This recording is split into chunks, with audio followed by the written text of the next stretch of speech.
Welcome back to Foot in Mouth. After back-to-back near-perfect weekends for Arsenal fans, it was back to reality this time around. A frustrating weekend, to say the least, because points were shared at Stamford Bridge. And, I know I predicted an Arsenal win before the game, but if you'd also told me before the game that we would get a draw here, I would have taken it.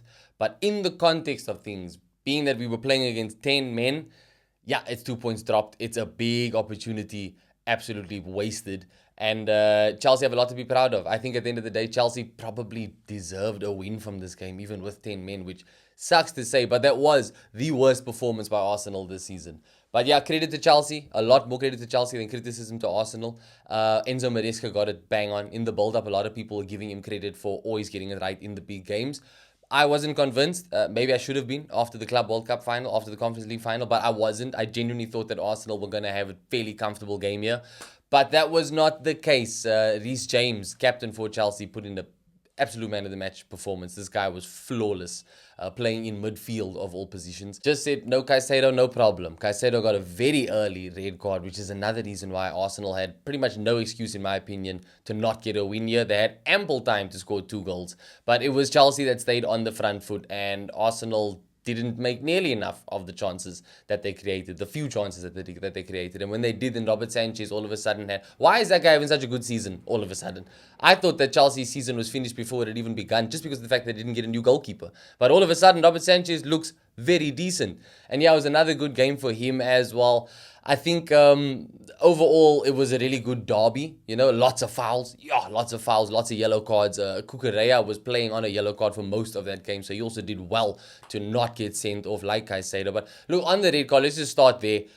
Correct decision, 100% the correct decision. I think that Caicedo knew it because of the whole show that he was putting on. What was that, by the way? Him acting that he was so injured after that. That absolutely was just him knowing, I'm done here. I've done myself in. I need to try and get some sympathy from the referee. But once that ref went to take a second look at the monitor after VAR intervened, it was only one decision that was going to be made, and that was a straight red card. Correct decision. It's going to hurt Chelsea a little bit because I think that means that he misses at least 2 games in the Premier League. We'll look at what those fixtures are later in the episode and see how badly it does affect them. But either way, you want Caicedo to be available and in your team. So that's definitely gonna sting a bit. But as far as this game went, it didn't hurt Chelsea all that much, which is crazy to say when they're playing against Arsenal. But Arsenal just looked very much switched off, bro. A lot of Arsenal players struggled. Zubimendi, Calafiori, Eze didn't have a great game. It really did very nearly go all Chelsea's way, even with a red card. So yeah, hats off to them. Hats off to Maresca. They got the goal very soon after the second half started. It was a corner, of course, set piece again. Ole, ole. It seems like people are just can't stop scoring free kicks or set pieces against Arsenal these days.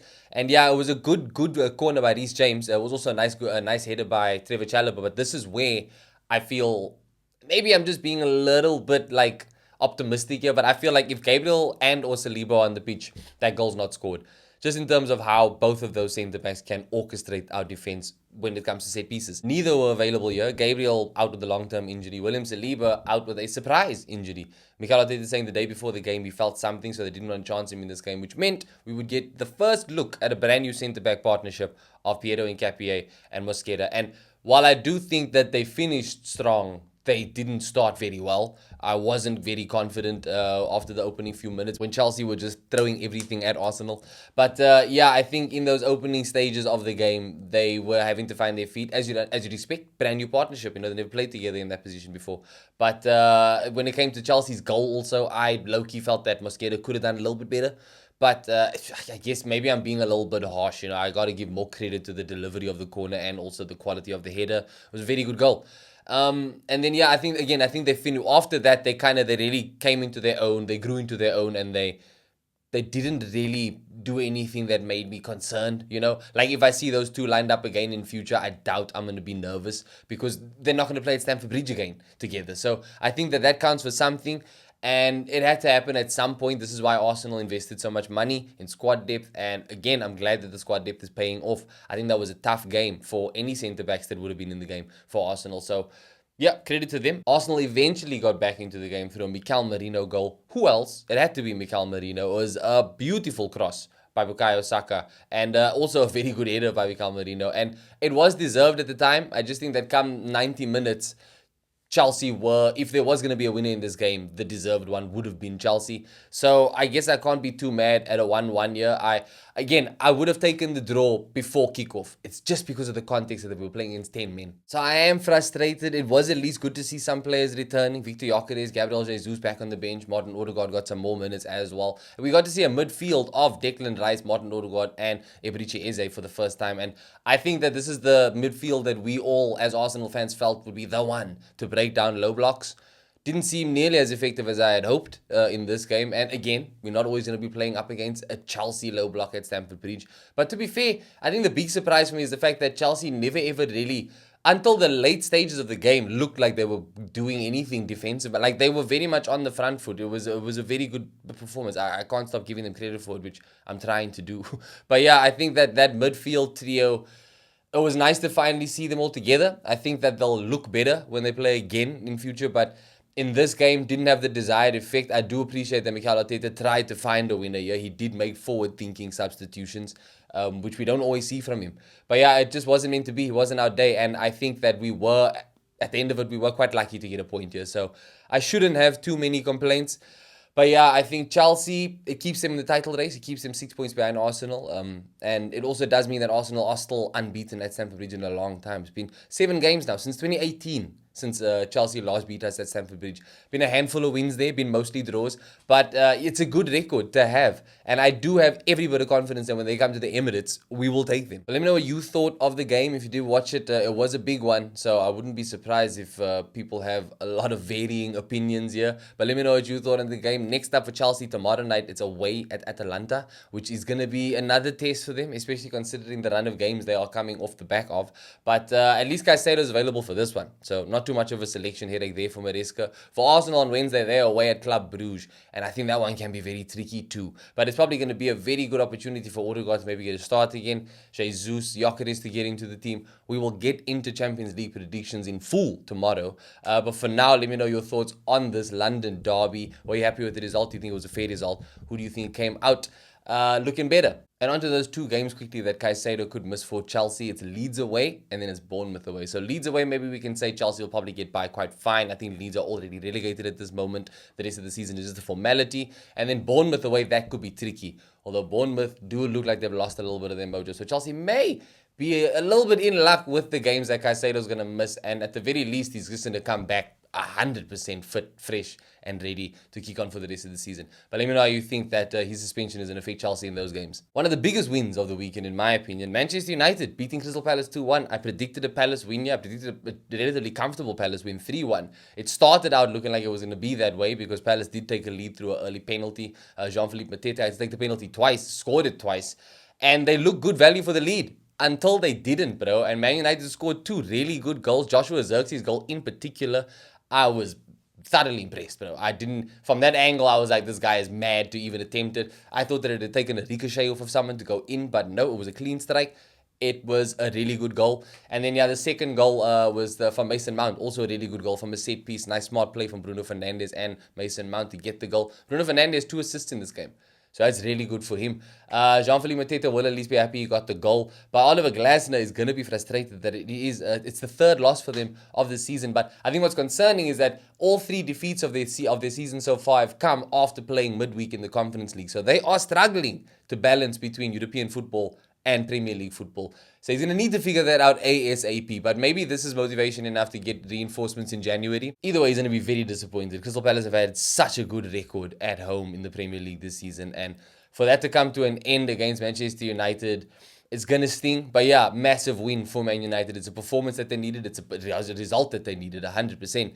And it gives them more hope going forward. But definitely the 3 points dropped for Crystal Palace. Man City nearly bottled it, playing against Leeds at home at the Etihad. 2-0 up for the most part, and then out of nowhere, Leeds pulled 2 goals back. It's 2-2, and it took a 91st minute Phil Foden winner for Man City to get the 3 points. But yeah, it's another concerning performance by Manchester City.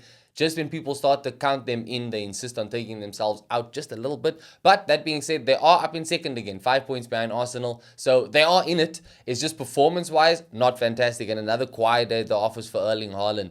It can't go on for much longer, if we're being honest. It's Erling Haaland. He is inevitable.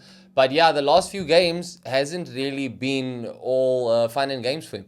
It hasn't gone his way. But yeah, it's at least they got the win. That's what matters. It's a good performance by Leeds. Maybe I shouldn't write them off quite as easily against Chelsea in that game without Moses Caicedo. But it is a win for Man City at the end of the day. I was desperate to see them drop points here.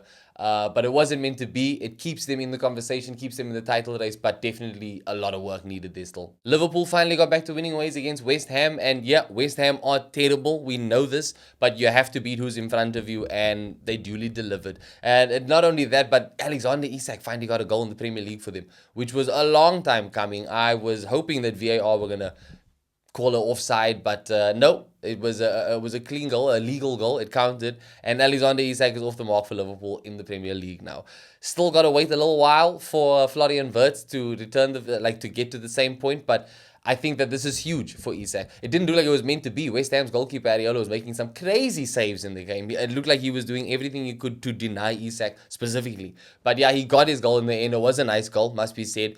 And then eventually Cody Gakpo made it 2-0 right at the end to just comfortably give Liverpool a win that they definitely needed, probably way more than Manchester United even. So yeah, big win for Liverpool. They dropped Mo Salah in this game. So I was happy to see that. Not surprised to see that they got the win after dropping him, although it didn't look like dropping him made much of a difference until they scored the opener.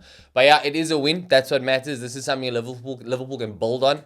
And yeah, they get the 3 points. Aston Villa moved into the top 4 after beating Wolves 1-0. I'm pretty sure that they would have wanted to win by a bigger margin, as would anybody. But they'll take the win because it gets them in the top 4. And this does also pretty much mean that they have put that horrible start to the season behind them. If you remember the first 5 games of the season, they didn't score a goal. They weren't able to score goals. But huge performance by Emi Martinez in this game to keep Aston Villa in the lead. And I think that this is a massive win for them. Like I said, it gets them in the top 4 now. They play against Arsenal in 2 weeks' time. It's Arsenal going to their ground. So they're going to want to build up as much momentum between now and then. They've always been a problem for Arsenal, regardless of form at the time. So the worse they do, the better for me. But yeah, this is a big win for them. It's going to give them a lot of confidence going forward. And for Wolves, this still means that they are only on 2 points this season. They haven't gotten a single win so far. They are done and dusted, bro. Almost just as dusted is Spurs, bro. I couldn't believe the result when I heard it, when I saw it on Twitter, and then I checked the highlights, and lo and behold, they lost 2-1 to Fulham at home. This home record of Spurs that's like black magic at this point, but there's some juju there because this doesn't make any sense. It doesn't make any sense that you can be this poor at your home stadium, but it is a Spurs thing, I suppose. They conceded 2 very early goals. Harry Wilson's goal, by the way, if you haven't seen the highlights, Harry Wilson's goal, amazing. Absolutely amazing. Vicario, what were you thinking? I don't know where your head was at in that moment, but Vicario 100% responsible for conceding that goal. And yeah, Fulham come away with, I think, a very unexpected win. And Thomas Frank has his work cut out for him. I think with each passing week, he's starting to feel that a little bit more. It's back-to-back defeats for them because they did lose to PSG earlier as well. You would have thought that this Fulham game would be the pick-me-up. It was not. So yeah, huge win for Fulham. A lot of credit goes to them. Very, very worrying for Spurs here. And as much as I love to see it, it is a shame to see Thomas Frank getting dragged through the mud a little bit. But look, I mean, rightfully so. You know, he's the manager at the end of the day. That's why this job is particularly difficult. But yeah, massive loss for Spurs. They cannot afford to drop many more points between now and the end of the season. And then the rest of the results, we had Brentford beating Burnley 3-1. Sunderland beat Bournemouth 3-2. That was a great game. Bournemouth were 2-0 up in the first half. Sunderland came back to score 3 to win it in the end. Yeah, they're safe. I keep saying it every week, but I get very excited when I see this team play. They play a really nice brand of football. But yeah, that was a great game for the neutrals. Everton lost to Newcastle 4-1 at home. I predicted an Everton win here. I don't know what I was smoking, but it was clearly the wrong stuff because Newcastle winning very convincingly 4-1 here. Voldemort getting another goal. So even though Isak has scored, Voldemort is still outperforming him by a long margin, by a big margin. And then lastly, we had Nottingham Forest losing to Brighton 2-0. So that does it for the Premier League fixtures. Let me know your thoughts on the games in the comments below. I am still on the road to 200 subscribers, trying to hit that target by Christmas. So if you haven't already and you can help me reach that goal, I really would appreciate it. Thank you, as always, for watching this video. If you did enjoy it, give it a like. And I'll catch you in the next one tomorrow, where we're doing Champions League predictions.